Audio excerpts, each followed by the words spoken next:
I used to think the monarchy would go on forever somehow or another, and I no longer do. The great Victorian journalist Walter Bagehot said, "Don't let daylight in on the magic," as far as the monarchy was concerned. Well, once Prince Charles's marriage to Lady Di had split up, and Princess Anne got divorced, and then Prince Andrew came along with this ridiculous wife, Fergie, it was impossible not to let daylight in on the magic, and the magic vanished, I'm afraid. And although the king has done his best in his old age with the coronation ceremony and all that to try and make the monarchy seem magic again, it never will be again. And this story, this Epstein story, and the photo of Prince Andrew kneeling over this unfortunate person lying on the floor somewhere, whether it's in Paris or New York, it doesn't really matter where it is. And now the story today about Fergie going to see Epstein with her daughters, only days after she'd been let out of prison for very serious offences. This taints the royal family. To quote the great Lord Mandelson, it's like dog muck. It's never going to go away, the stench of this. Should we assume that there is nothing actually, in a historical context, nothing unusual about Andrew's behaviour, nothing unusual about Sarah Ferguson's behaviour in a historical context? The difference is now this stuff leaks. We know about it. We see it. What I'm saying. We see him bent there over the isn't a great difference in the way people behave. And certainly when you think, as I say, of George IV or William IV or Charles II with his string of mistresses who ended up as duchesses and things, there isn't a great difference in the way the royal family has behaved. There's a huge difference in the way we, the press, the journalists and the public, want the royal family to be. And we want to have this image. We don't worship politicians. We don't think of them as sweetie clean and pure. But we, think of the outpouring of genuine grief for the Queen, because she seemed almost like a saint. Yeah.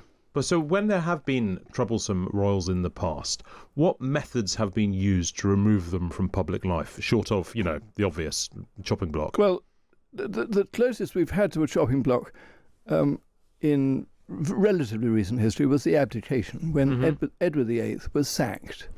He could easily have stayed on and, if necessary, married a divorced woman. He could have just said, I'm changing the rules. He's the boss. But as indeed our current king is. He changed the rules. Yeah. And I think what happened in the case of Edward VIII, everybody knew he was very dodgy on lots of levels. He was probably being blackmailed by the Nazis. He certainly was pro-Nazi.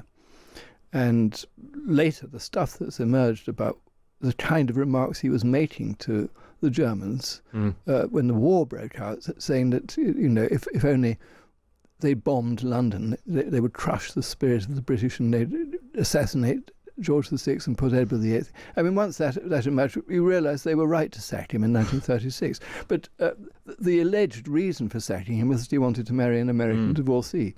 Look, so on Times Radio yesterday, Chris Philp suggested that Andrew should be removed from the line of succession.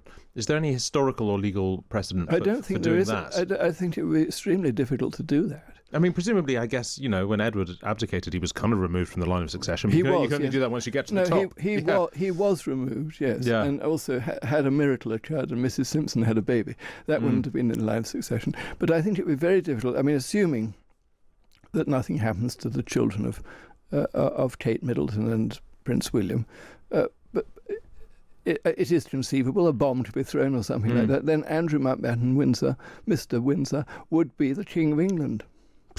And that would be the end of the monarchy. There's no question about that. What about this idea that he could be compelled to give testimony to Congress? Is there any precedent for that sort of thing? No. And I don't know what testimony he would give, quite honestly, because I think it would be a bit of theatre. But I think they're going to do it, don't you? I mean, if we've just been listening, the Clintons are going. I shouldn't think they'll send him over. I can see him doing some kind of video link. They're making it on Zoom, a video link.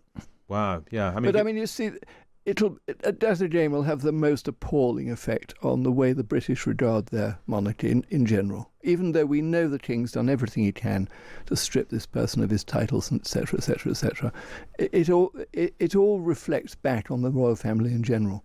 For all the damage it does, how bad do things have to get before we don't have a monarchy? Because, you'd think we've got to get a good deal worse than this before people had actually finally had enough. If they were had out for murder or something of the kind. But the point is, you're missing out one rather key ingredient.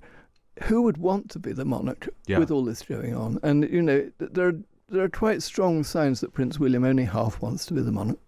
Yeah, sure. And, I mean, if I were Prince George, I'd be already saying, Dad, I do not want to do this job. Do you think then, in 100 years' time, when we look back at the history of the monarchy in the 20th and 21st century, right now, this will be considered as significant as anything else? I do, because I used to think the monarchy would go on forever somehow or another, and I no longer do.